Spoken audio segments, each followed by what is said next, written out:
ਉੱਚੀਆਂ ਪਹਾੜਾਂ ਦੀਆਂ ਠੰਡੀਆਂ ਹਵਾਵਾਂ ਸੁਰੰਗਾਂ ਨੂੰ ਜਾਂਦੀਆਂ ਨੇ ਮੰਦਿਰਾਂ ਚੋਰਾਵਾਂ। ਆਪ ਲੈ ਲਓ।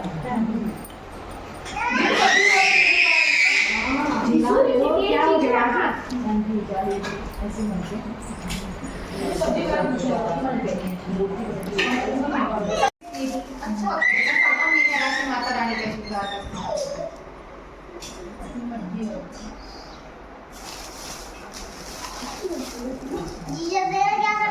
होगी मेरे पता ही था क्या मेरी बहन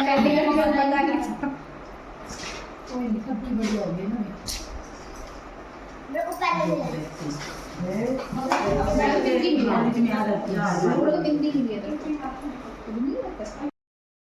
जय माता दी दोस्तों। तो बज चुके हैं सुबह के 10:30 और 10:30 बजे मैं सारा काम करके मैं फ्री हो चुकी हूँ।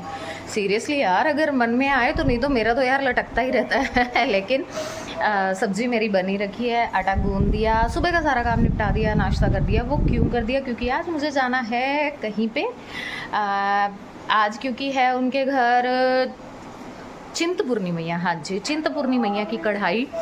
तो पहले 2 बार मेरे साथ ऐसा हुआ कि एक बार जब मैं जाने लगी तो मुझे फीवर हो गया, दूसरी बार जब मैं जाने लगी तो मुझे चोट लग गई, नहीं जा पाई। लेकिन शायद वो माता रानी को कुछ और मंजूर था। माता रानी ने मुझे डायरेक्ट ही अपने दरबार पे बुला लिया। तो पहले मैं वहाँ पे चिंतपूर्णी मैया उनके दर्शन करके आई हूँ, माथा टेक के आई हूँ, और उसके बाद अब फाइनली फिर से है माता रानी की कढ़ाई। तो आज मैं रेडी हो गई हूँ टाइम से, सारी चीज़ें कर दी हैं। तो बस अभी, और आज देखो मैंने ना डार्क लिपस्टिक लगाई है। मैं बहुत रेयर ऑफ द रेयर होता है कि मैंने कभी डार्क लिपस्टिक लगाई है। आज पता नहीं क्यों मन किया, काफ़ी दिन हो गए थे मैं ना ऐसे डाउन डाउन सा फील कर रही थी। तो आज मैंने कहा था कि नहीं, सेल्फ ग्रूमिंग करते हैं। ऐसे डल रह के ना मन बड़ा वो हो रहा था, अजीब सा। तो अब ये थोड़ी सी सेल्फ ग्रूमिंग रेडी हो चुकी हूँ और चलते हैं अभी। तो बताऊंगी इसके बारे में प्रॉपर कि कैसे क्या होता है क्या नहीं। सारी लेडीज़ आ चुकी हैं यहाँ जिन्होंने हमें इनवाइट किया था। तो यहाँ पे आज इन्होंने की है चिंतपूर्णी मैया की कढ़ाई। ऐसी मान्यता है कि आप यहाँ पर आकर या मन में भी कोई भी आप मन्नत मानते हैं, वो कुछ ही दिनों में, थोड़े टाइम में पूरी हो जाती है। तो जिनकी मन्नतें पूरी हो जाती हैं ना, तो उसके बाद वो कढ़ाई करते हैं। और कढ़ाई कुछ इस टाइप से कि सुहागन औरतों को बुलाया जाता है। भले वो 7 आप बुला सकते हैं, 5 बुला सकते हैं, 9, 11, 13, 15, मतलब इस तरीके से जितने भी आपकी श्रद्धा हो। तो फिर यहाँ इस तरीके से चावलों की पूड़ी बनाई जाती हैं। जितनी सुहागनों को बुलाया गया है उतनी ही ये पूड़ियाँ मतलब बनाई जाती हैं चावल डालकर, और हर एक सुहागन स्त्री को इन्हें दिया जाता है। अब यहाँ पे क्या होता है कि जैसे मान लो आपको मन्नत माननी है, किसी को भी मन्नत माननी है, तो वो ये जो पूड़ी होती है ये अपने घर ले जाता है, और जिसे मन्नत नहीं माननी वो यहाँ पे वापस चढ़ा देता है, जिस टाइम पे यहाँ पे आरती की जाती है माता रानी की। हाँ जी, तो कुछ इस तरीके से है। तो यहाँ पे उससे पहले जो घर वाले लोग हैं वो कर रहे होते हैं खाने की तैयारी, भोजन की तैयारी, और बाकी जो लेडीज़ है वो यहाँ पे करती हैं छोटा सा कीर्तन, या आप ये कह सकते हैं कि वो भेंटे गाती हैं। वो भेंटे भी वही 5 हो सकती हैं, 7 हो सकती हैं, 9 हो सकती हैं, कुछ इस तरीके से।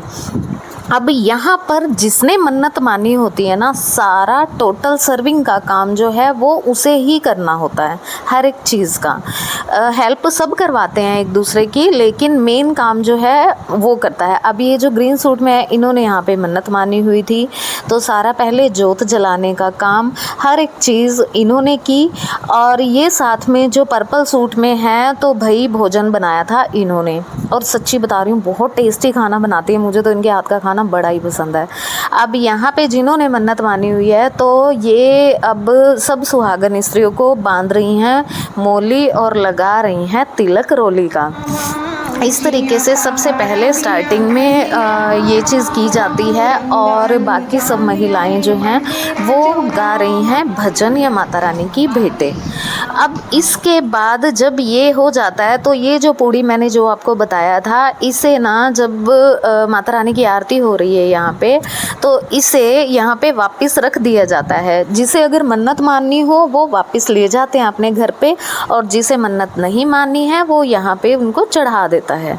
तो यहाँ पे हम सभी ने अपनी पूड़ी चढ़ा दी थी और यहाँ पे कर ली थी आरती माता रानी की। सभी ने बड़े श्रद्धा भाव से आरती की मैया रानी की, और उसके बाद बारी थी भोग की। तो सबसे पहले भोग लगवाया गया यहाँ पे माता रानी को। माता रानी को भोग लगवाने के बाद उसके बाद यहाँ पे एक पंडिताइन जी आई हुई थी, तो उनको सबसे पहले भोजन दिया गया और उसके बाद बाकी सब के लिए खाना जो है वो परोसा गया। तो यहाँ पे मैंने बताया था जैसे ही आपको कि जिसने मन्नत मानी हुई होती है ना, तो वही थाली से लेके और भोजन के बाद तक का जो काम है वो वही करेगा। अब यहाँ पे देखिए खाना परोस दिया गया था। हाँ, यहाँ पे एक और मेन चीज़ होती है कि जितने भी सुहागनें आती हैं तो उनको पहले ये बता दिया जाता है कि वो सुबह चाय या दूध ले सकती हैं, लेकिन भोजन या अन्न वो ग्रहण नहीं कर सकती, क्योंकि ये वक्त होता है यहाँ 10:30 या 11 बजे का। तो ये नॉर्मल सी बात है, इतना तो टाइम निकल भी जाता है। तो यहाँ पे जितनी भी लेडीज़ हैं उन सब ने सिर्फ सुबह का चाय या दूध ही पिया हुआ है। और उसके बाद अब देखिए जिन्होंने अपनी मन्नत उतारनी थी उन्होंने ही भोजन सबको खिलाया, और उसके बाद ये सभी के हाथ धुलवा रहे हैं। अब हाथ धुलवाने के बाद यहाँ पे फिर बारी आ जाती है दक्षिणा की, या आप ये कह लीजिए गिफ्ट्स की, क्योंकि खाली यहाँ से फिर जो लेडीज़ होती हैं उनको नहीं भेजा जाता। तो कुछ ना कुछ जो आपका सामर्थ्य हो, जिस चीज़ का आपका मन करे, या आप खाली एक फ्रूट भी दे सकते हैं। तो यहाँ पे इन्होंने दिया था हैंकी, बिंदिया और फ्रूट। तो ये देकर इन्होंने सबका मतलब थैंक यू बोला आने के लिए, और सबका इस तरीके से इन्होंने बहुत अच्छे से स्वागत कह सकते हैं, या बहुत अच्छे तरीके से इन्होंने इनका खाना पीना किया। मुझे वर्ड ध्यान नहीं आ रहा यार प्रॉपर लेकिन बहुत आदर भाव किया, हाँ जी, सम्मान किया इस तरीके से।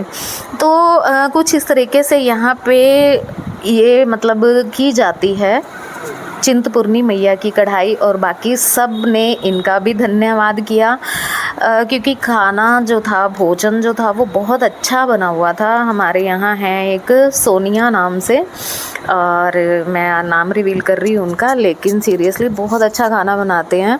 मैंने भी मन्नत मानी हुई है, देखो मेरे घर किस दिन बारी आती है तो इन्हीं को ही बुलाऊंगी पक्का। चिंतपूर्णी मैया जी की कढ़ाई हो चुकी है कंप्लीट, और मैं आ गई हूँ घर पे, सभी आ गए हैं। तो बस अब मैं खुद के लिए तो खाना नहीं बनाऊंगी, बस थोड़ा सा खाना बना के और उसके बाद करूंगी रेस्ट। अब पता क्या, जब हम वर्किंग होते हैं ना तो बाहर जाना बड़ा मुश्किल है, बहुत मुश्किल। लेकिन अभी थोड़े दिन से सोच रही हूँ कि यार काम तो सारी ज़िंदगी ही करना है। बल्कि जब भी अभी मैं गई थी तो तब भी 2-3 फ़ोन आ चुके थे मेरे कि क्लाइंट है पीछे, क्लाइंट है पीछे। तो फिर मैंने यही बोला, मैंने कहा भैया तो शाम को आ जाना या सुबह आ जाना भाई, अपनी भी लाइफ है, अपना भी मन करता है थोड़ा सोशलाइज़ होने का। क्योंकि मैं ना सही बताऊँ तो मैं सोशलाइज़ बिल्कुल हो ही नहीं पाती हूँ। बस हर बार यही रहता है, नहीं जा पाऊँगी, नहीं जा पाऊँगी, नहीं जा पाऊँगी। बट सीरियसली एक ही लाइफ है, निकलना भी चाहिए। थोड़ा सा अब लगने लगा है, अब से पहले नहीं लगता था, अब लगने लगा है कि इस तरीके से तो भाई लाइफ ख़त्म ही हो जानी है और हम कहीं नहीं जा पाएंगे।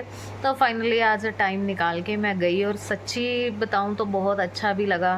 थोड़ा मन चेंज हो जाता है, एक दूसरे से मिलना जुलना हो जाता है, कुछ नई नई चीज़ें, नई नई बातें पता चलती हैं। तो अच्छा लगा, बहुत अच्छा लगा। और बाकी आपको कैसा लगा आज का व्लॉग, प्लीज़ ज़रूर बताइएगा।